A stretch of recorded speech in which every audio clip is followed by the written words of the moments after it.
Buenas tardes, sean todos bienvenidos a nuestra mesa redonda acerca de la gastronomía en México desde la época prehispánica hasta la actualidad. Les voy a presentar a nuestros ponentes, el señor Arturo Amaury Álvarez Plasencia, máster en psicología y experto en la materia. Buenos días. También les voy a presentar al señor Darío Álvarez Machuca, que es también experto en la materia de la gastronomía. Buenos días. Y vamos a comenzar. Mi nombre es Ingrid Alicia Citlali Rodríguez Torres. Vamos a dar comienzo a nuestra mesa redonda con el tema de la gastronomía en México. La pregunta general que nos va a guiar será: ¿qué tipo de alimentación tenían los pobladores de México desde la época prehispánica hasta nuestros días? Y vamos a comenzar con el señor Amaury Álvarez, que nos va a platicar acerca del México prehispánico, desde cómo era su dieta, cuáles eran las principales maneras de cocinar su comida, qué artefactos utilizaban, tipos de técnicas y cómo era la dieta en esa época. Adelante, señor Amaury. Muchas gracias, Ingrid.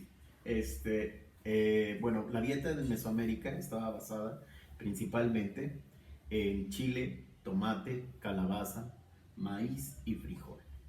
De esta manera salían diferentes tipos de platillos, los cuales principalmente se manejaban o se cocinaban en asados o en ebulliciones.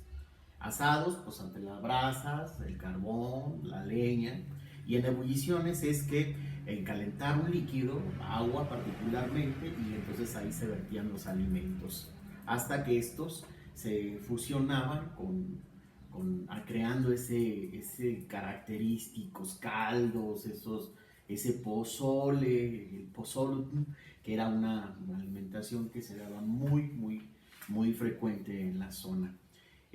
Para poder cocinarlos, pues, utilizaban artefactos como son jícaras, bules, ollas de barro, que particularmente eran los que se montaban sobre estos anafres para poder cocinar los alimentos. Y para poder conservarlos, bueno, había dos técnicas principales, que era el secado y el curado. Entonces, estas civilizaciones existieron en el periodo maya, olmeca, zapoteca, mexica,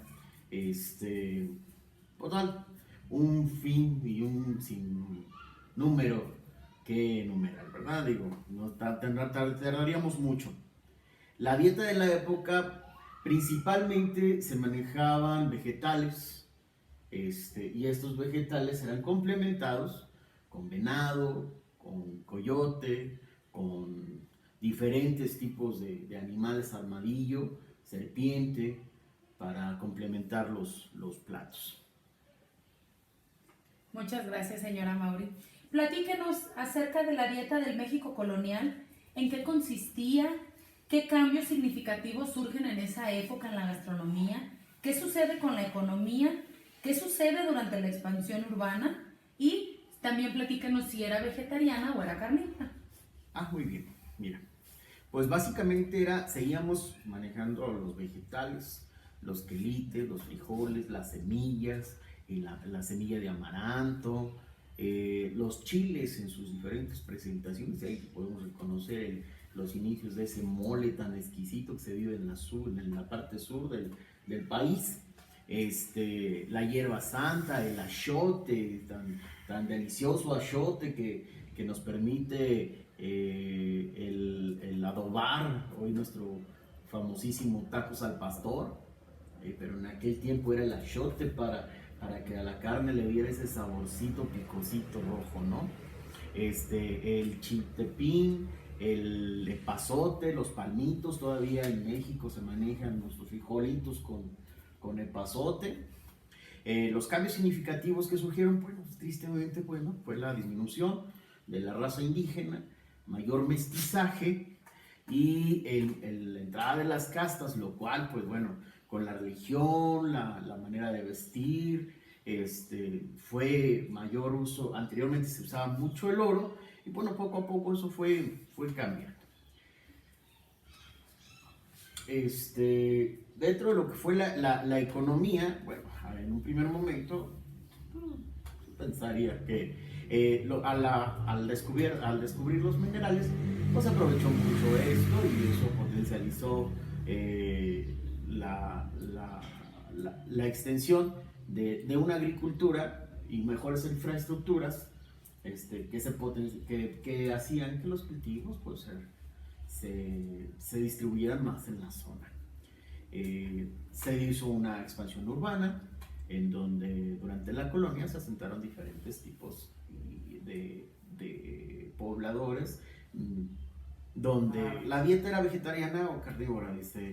Vuelve otra vez, sigue predominando lo que es la parte vegetariana y se sigue complementando con vaca, y ahora con vaca, puerco, sí, que eran los... ¿Qué? La colada. Déjenlo, sigan. Sí. Que no tengo que editar tanto. Y todo. ¿Listo? Gracias. Muchísimas gracias, señora Mauri. Agradecemos mucho su participación, muy importante en las aportaciones que nos dan. Y vamos a pasar ahorita con el señor Darío Álvarez, que nos va a platicar, es estudiante del Centro Educativo de La Barranca y nos va a platicar acerca de los cambios importantes que ocurren en México, cómo es la gastronomía, si aumenta o disminuye y cuál es la base principal de la alimentación en el México independiente, así como que nos platique si la dieta era vegetariana o era carnívora. Gracias, señor Darío. Muchas gracias. Primero vamos empezando con los cambios importantes que surgieron en el México independiente. El primer cambio significativo fue que se permitió la llegada de los inmigrantes a México, lo que ocasionó que la gastronomía, aumentara muchísimo, porque al llegar otras personas de distintos países aquí, pues fomentaron su comida de su país. Otro cambio fue que, pues porque como salimos de estar gobernados, por decirlo así, por los españoles, la economía bajó muchísimo, porque pues, nos soltó, ¿verdad?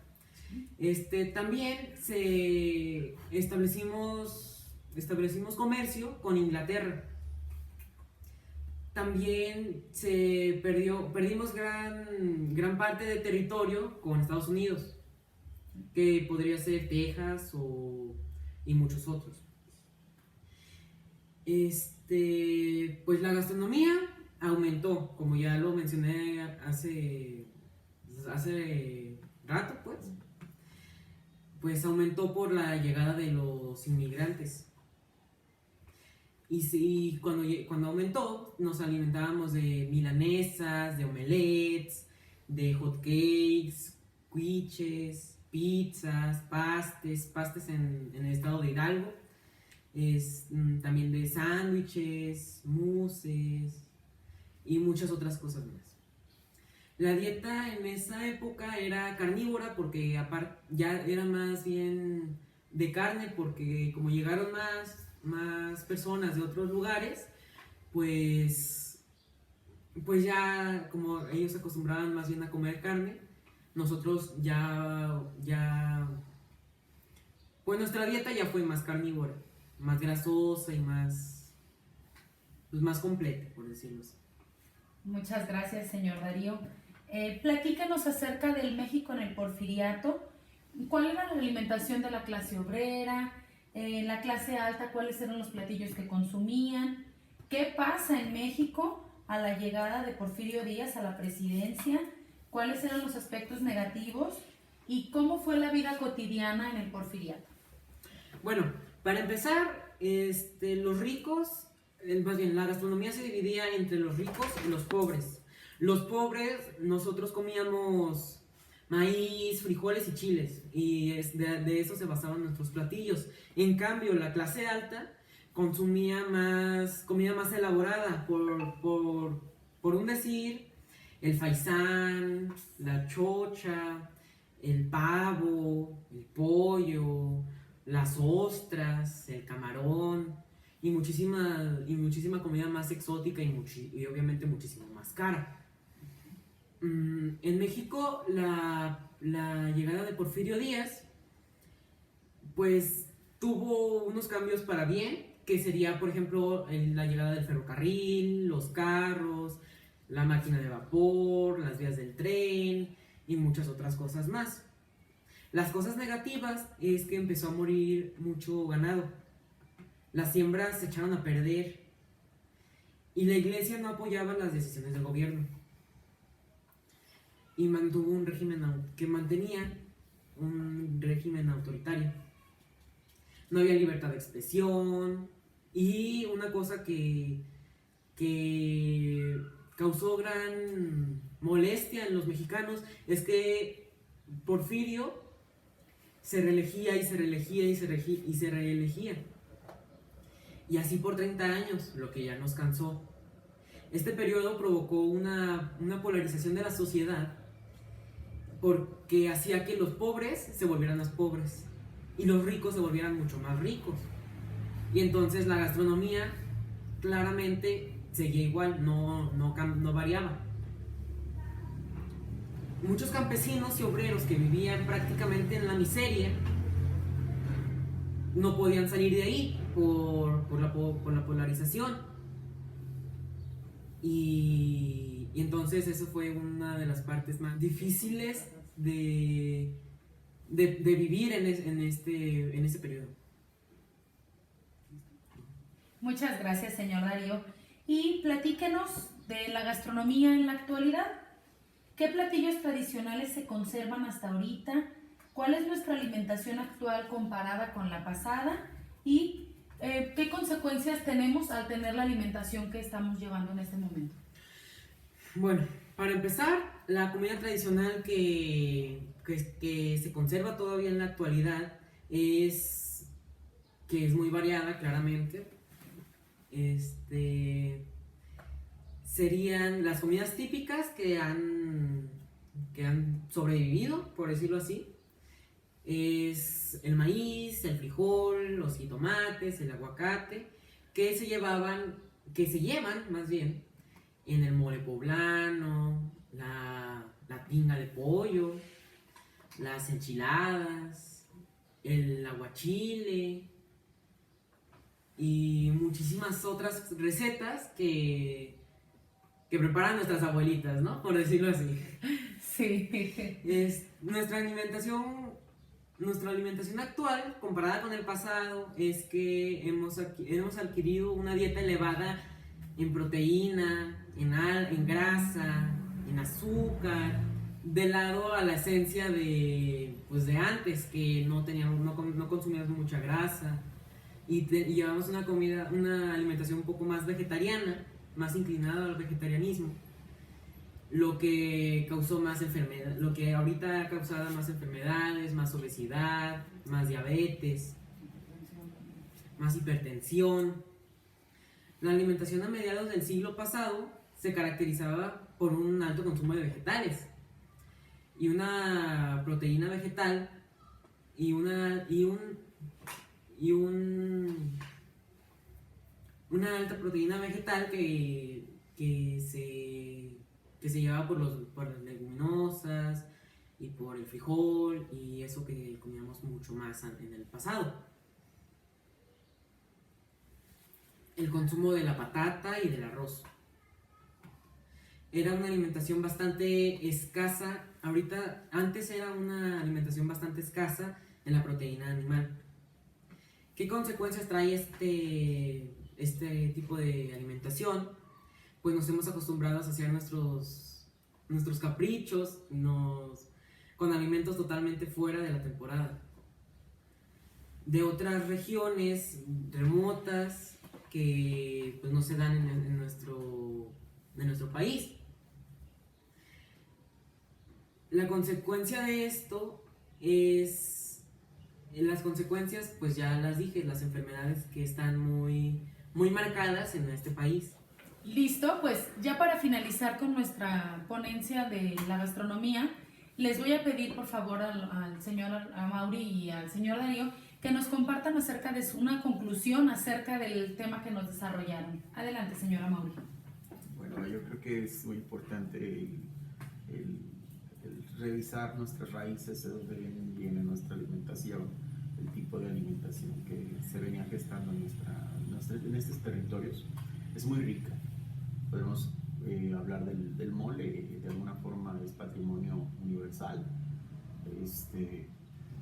Y la gran variedad, México presenta una gran variedad de alimentos, desde el vegetarianismo hasta ciertos toques de asados,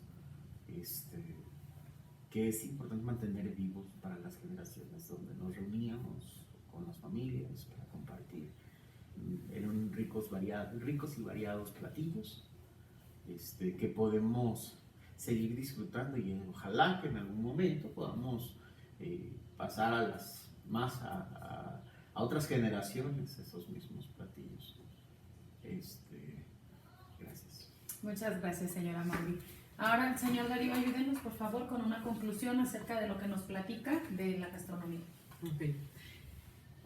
Pues llegando a la conclusión de que nosotros tenemos que, nosotros mismos, porque esto no es un cambio que lo va a hacer otra persona, tiene que empezar este cambio por nosotros mismos, en nuestra conciencia tenemos que poner que tenemos que pensar más en la comida que viene de nuestro propio país, en la comida tradicionales, no buscar comida de muy lejos, no buscar comida muy lejos, enfocarte más bien en lo tuyo, porque en lo tuyo pues es por ejemplo, hablando de la huella de carbono, si tú le pides a China que te dé una comida que es típica de ella, que solo se consigue allá, pues el barco o en donde te la vayan a mandar pues deja una huella en la atmósfera, deja una huella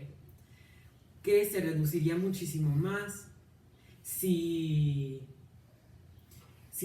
buscaras, por ejemplo, si compraras unas tortillas que se hacen en México, por decirlo así, unas tortillas que vienen del rancho de Juan, por decirlo así, que nada más Juan cosecha el elote y lo lleva a una refinería y te hacen tus tortillas, pues. Y ya sería un menos impacto para la atmósfera. Y mientras más lejos busques, más impacto tiene en la atmósfera. Dile adiós a tu marucha, entonces. Consume la sopa de fideo, ¿no? Exacto. De la abuelita. Sí. Exactamente. Ok. Sí, gracias. Bueno, pues les agradecemos mucho su participación. Gracias por compartirnos sus conocimientos tan valiosos. Y pues sería todo por el momento. Muchas gracias por escucharnos y nos vemos en la próxima cápsula informativa.